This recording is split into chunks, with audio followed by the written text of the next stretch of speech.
Hello everyone, we thank God for his love and mercy on us. Today we are continuing with the parable of the Good Samaritan. He went to him and bandaged his wounds, pouring on oil and wine.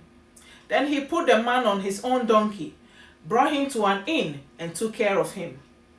The next day he took out 2 denarii and gave them to the innkeeper. "Look after him," he said, "and when I return, I will reimburse you for any extra expense you may have." Which of these 3 do you think was a neighbor to the man who fell into the hands of the robbers? The expert in the law replied, "The one who had mercy on him." Jesus told him, "Go and do likewise." Luke 10 verse 34 to 37. Eternal life is not a notion to discuss lightly. It's a life to be lived. Jesus reminds us that love for God and love for others cannot be separated, and neither can be genuine without a heart changed by grace. The lawyer wanted a definition of neighbor, but Jesus answered with a story that exposed the condition of the heart. In the parable, the wounded man represents humanity at its most helpless, broken by sin, stripped of strength, and unable to save itself. Those who passed by were not cruel. They were simply unwilling to be inconvenienced. How often do we resemble them, offering reasons instead of mercy?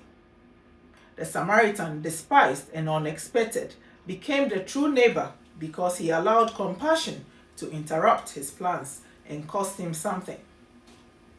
This story is also a picture of the gospel.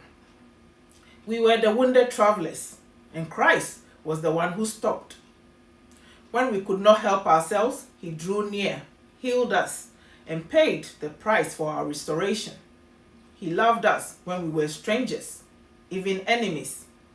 Having received such mercy, we are called to reflect it. Love is no longer limited by boundaries of race, status, or comfort. A heart renewed by Christ cannot remain indifferent to suffering. True faith moves outward in kindness, generosity, and action.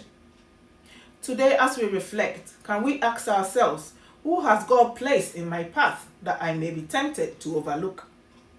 Where am I making excuses instead of showing compassion? How does remembering Christ's mercy toward me change the way I treat others? Hope this speaks to someone. Stay blessed. Bye.